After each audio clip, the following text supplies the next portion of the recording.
The yards are the most busiest places on the railway, where engines have to shunt trucks and coaches into big stations ready for long journeys. Sometimes they deliver trucks in the yards, and so engines have to shunt them away. But recently, more and more cargoes and trucks have been delivered to the yards, so the engines have to work extra hard. And the trucks complain endlessly, but they always do. So the engines take no notice.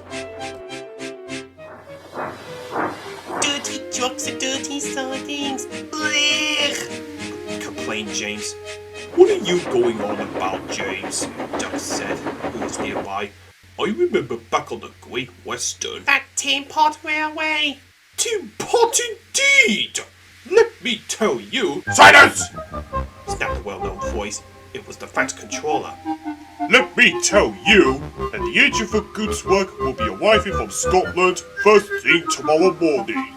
The news was received very well. Until next morning, the inspector told the Fat Controller about what he had seen. Did you say 2 engines? Yes, sir. Then send that other one back at once. Certainly, sir. But which one? The Fat Controller stared. Do these engines have numbers? Well, there is a difficulty. What do you mean? Those 2 engines looked exactly alike, and claimed they have lost their numbers along the way. Right. We'll soon settle that nonsense, the Fat Controller said grimly. Donald and Douglas are twin brothers who had arrived from Scotland to help the Fat Controller, but only one engine had been expected.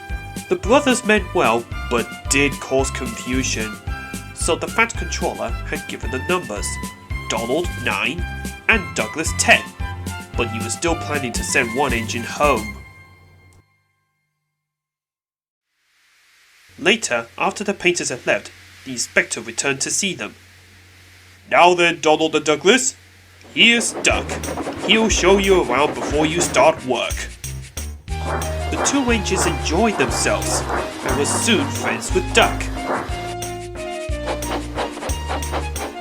They handled trucks and coaches easily, and the trucks for once didn't dare to try to play any tricks on them.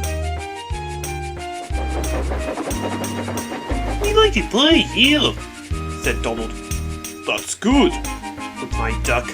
But take my tip. Watch out for Gordon, Henry and James.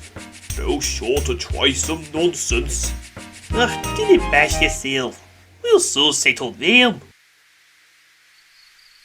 Donald and Douglas have deep-tone whistles. They sounded like buses, said Gordon. Or ships, sniggered Henry. Tugboat Annie, laughed Gordon. Ha ha ha! Donald and Douglas cruised quietly up. You wouldn't be making fun of us, would you now? Asked Donald. Gordon and Henry jumped. No, said Gordon. No, certainly not, stammered Henry. That's fine, said Douglas. Now just mind the both of you, and keep it that way. And that was the way Gordon and Henry kept it. Every afternoon, Gordon would board into Napa Station with his express full of passengers. There's also a special coach for people that wanted to travel on Thomas's branch line. Engines had to remember to shut the special coach in the siding outside the station. It doesn't wait there long. Thomas, with Annie and Kerbo, came hurrying in to collect it.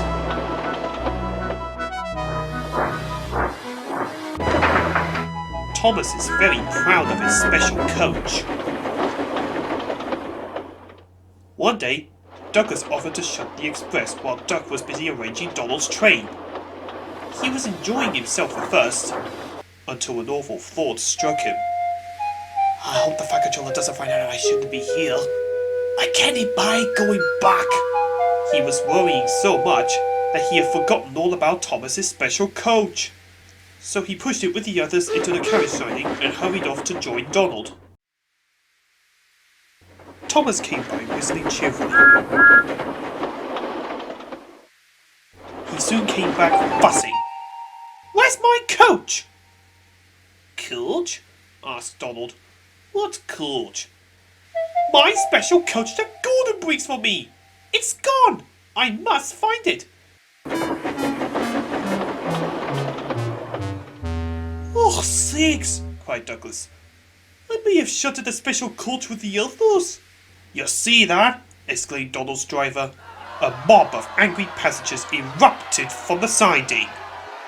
They're complaining to the Fat Controller. He'll be coming here next. Now, listen. We'll swap tenders. And then you, Donald, will take Douglas's goods. Didn't worry about us. Just do as I say. Quickly now.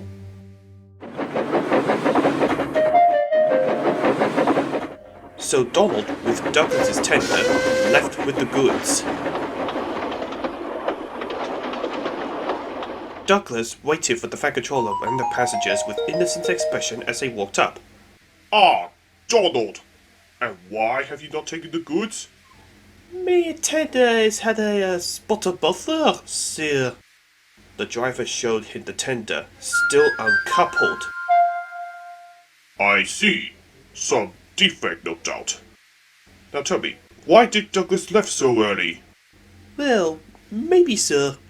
He saw you coming and he thought he was running late. Right, said the Fat Controller, and he turned to the passengers. Here are the facts. Douglas has been shuttered in the yards, your coach disappears, we investigate, and then Douglas disappears too.